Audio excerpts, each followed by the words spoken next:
Hello everyone, ফেরারি মন সোহিনী চ্যানেলে সবাইকে স্বাগত জানাই। আশা করি সবাই খুব খুব ভালো আছেন, আমরাও ভালো আছি। আজকে আমাদের প্যারিসের তৃতীয় দিন, আর আজকে আমাদের প্রচুর প্ল্যান আছে, একদম সকাল থেকে রাত পর্যন্ত। তো ভিডিওটা একদম স্কিপ করবেন না, দেখতে থাকুন। আমরা যে হোটেলটায় রয়েছি সেটা হচ্ছে হলিডে ইন এক্সপ্রেস। তো এটা ক্যানেল ভিউ হোটেল, খুবই সুন্দর। আর আজকে আকাশটাও বেশ পরিষ্কার লাগছে। এরকম ওয়েদার থাকলে ছবি তুলে আর ঘুরেও দারুণ মজা হবে। তো দেখা যাক সারাটা দিন যেন এরম থাকে। তো এখানে মাঝে মাঝে না এই রিভার ক্যানেলটা দিয়ে একটা কিছু কিছু বোট যায়। তো তখন এই ব্রিজটা দেখতে পাচ্ছেন, সাইকেল যাচ্ছে, এই ব্রিজটা তুলে দেওয়া হয়। তারপর বোটটা বেরিয়ে গেলে তখন আবার ব্রিজটা লাগিয়ে দেওয়া হয়। তো এখন আমি রেডি হচ্ছি স্নান টান সেরে, নিচে গিয়ে ব্রেকফাস্ট সেরেই আমরা ঝটপট বেরিয়ে পড়ব। তো আজকে আমরা hop on hop of bus tour আছে, পুরো প্যারিস ঘোরাবে সেই বাসটা, সেটাই যাব। তারপর আমাদের আইফেল টাওয়ারের ওপরে ওঠা আছে। তো তার মাঝখানেও টুকটাক কিছু আছে, মিস একদম করবেন না, দেখতে থাকুন। তাহলে আপনারা রেডি তো আজকে আমার সাথে পুরো প্যারিস ঘোরার জন্য? চলুন।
এই বাসটার একটা ফেসিলিটি আছে, সেটা হলো আপনারা যে কোনো জায়গায় নেমে ঘুরতে পারেন, আবার পরের বাসটাতেও উঠে যেতে পারেন।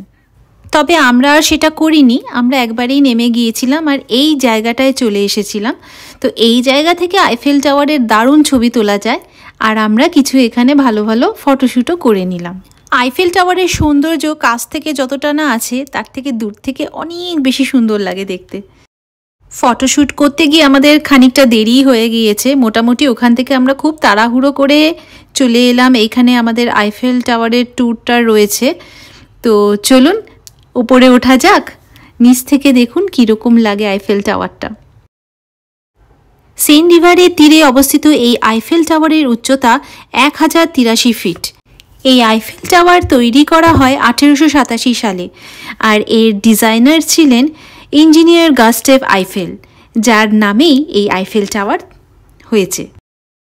এই আইফেল টাওয়ারের সৌন্দর্য এতটাই যে পৃথিবীর বিভিন্ন দেশ থেকে এখানে মানুষ ছুটে চলে আসে এর সৌন্দর্য দেখার জন্য। তাদের মধ্যে আমিও একজন। 1991 সালে ইউনেস্কো ওয়ার্ল্ড হেরিটেজের সাইটের সম্মান পায় আইফেল টাওয়ার। তো চলুন আমরা লিফটে করে চলে এলাম ওপরে। হ্যাঁ, সিঁড়িও আছে, লিফটও আছে, আপনি যেটা ইচ্ছে চুজ করতে পারেন। আর এই আইফেল টাওয়ারের ওপর থেকে প্যারিসের ভিউটা ঠিক এরকম লাগে, দুর্দান্ত ভিউ। এই টাওয়ারটিকে ভীষণ সুন্দরভাবে মেনটেন করা হয়। আপনারা জানেন আইফেল টাওয়ার প্রত্যেক 7 বছর অন্তর পেইন্ট করা হয়, আর এটি পেইন্ট করতে মোটামুটি 1.5 বছর তো লেগেই যায়। লাগারই কথা, এত বড় একটা টাওয়ার। কিছু ক্যাফে আছে, সোভেনির শপ আছে, তো আপনারা চাইলে এখানে খেতে পারেন বা গিফট আইটেম কিনতেও পারেন, বাট প্রচুর দাম ছিল। আমরা এখান থেকে কিছু শপিংও করিনি আর খাইও নি, কারণ আমাদের একটা দারুণ ক্যাফেতে যাওয়ার প্ল্যান আছে, খুব ফেমাস ক্যাফে ওটা।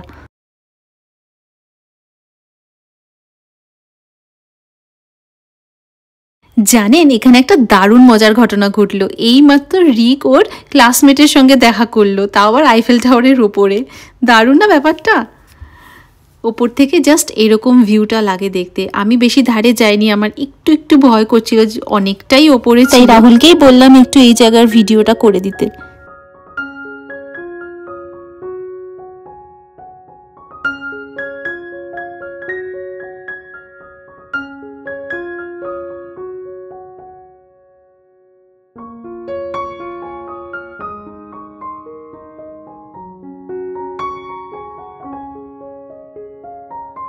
তো ওপরে ঘুরে টুরে এসে আমরা আইফেল টাওয়ারের নিচে এখানে বসে রয়েছি, আর এখানে কত সুইট সুইট পাখিগুলো ঘুরে বেড়াচ্ছে, আর কেউ কেউ খেতেও দিচ্ছে। তো ওখান থেকে আমরা ডিরেক্ট চলে এলাম একটা বাস ধরে ক্যাফে দে ফ্লোরে, আর এখানে আমাদের সাথে রাজ শামানির দেখা হয়ে গেল। ভীষণই হাম্বল, খুব ভালো বিহেভিয়ার ছিল। তো আমরা এখানে ফ্রুট কেক অর্ডার করলাম আর হট চকলেটটা রিকের খেয়ে ভীষণ ভালো লেগেছে, দারুণ টেস্টি ছিল। আচ্ছা, এখানে কিন্তু এমিলি ইন প্যারিসের শুটিংটাও হয়েছিল। আপনারা এখানে আসলে অবশ্যই হট চকলেট আর ফ্রুট কেকটা ট্রাই করবেন। ফ্রুট কেকটা দুর্দান্ত খেতে ছিল, আমার ভীষণ ভীষণ ভালো লেগেছে, খুবই টেস্টি ছিল।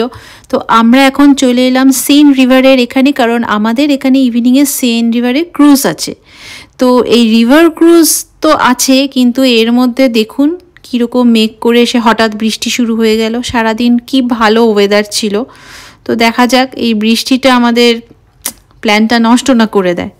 আমি আর রিক এই শেডে দাঁড়িয়ে এই কিউট কিউট চগুলোকে দেখছি, আর রাহুল ওদিকে গেছে দেখতে যে রিভার ক্রুজটা কখন স্টার্ট হয়।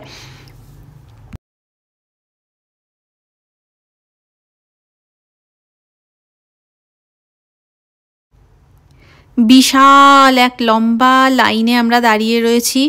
এই লাইন কখন যে শেষ হবে আর কখন যে বোটে উঠবো দেখি। অবশেষে বোটে উঠে পড়লাম। তো এখনও উঠছে লোকজন। তো একটু পরেই বোট রাইডটা স্টার্ট হয়ে যাবে, আর আমরা দারুণ আইফেল টাওয়ারের ইভিনিং ভিউটা দেখতে পাবো। আর উফ, ভীষণ ভালো লাগছে, ইভিনিংটা দারুণ দেখতে। An evening in Paris. ঠিক 8টার সময় 8 PM আইফেল টাওয়ারের লাইট ব্লিঙ্ক হয়। তো ওটা আমার দেখার ইচ্ছে আছে, জাস্ট 5 মিনিটের জন্য ব্লিঙ্ক হবে। দেখা যাক আজকে ওটা আমরা দেখতে পারি কিনা। চলুন ততক্ষণ আমরা ভিউটা এনজয় করি।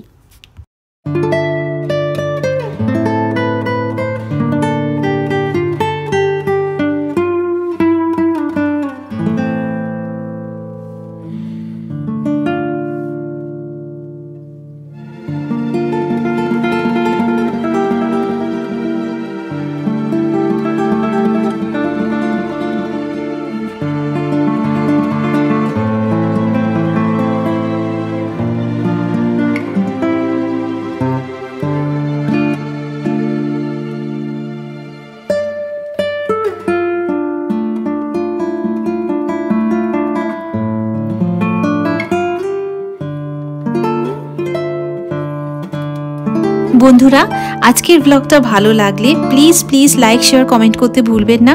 আর নতুন বন্ধুরা প্লিজ চ্যানেলটাকে সাবস্ক্রাইব করে নিন, যাতে আরও ভালো ভিডিও আমি আপনাদের সাথে শেয়ার করতে পারি।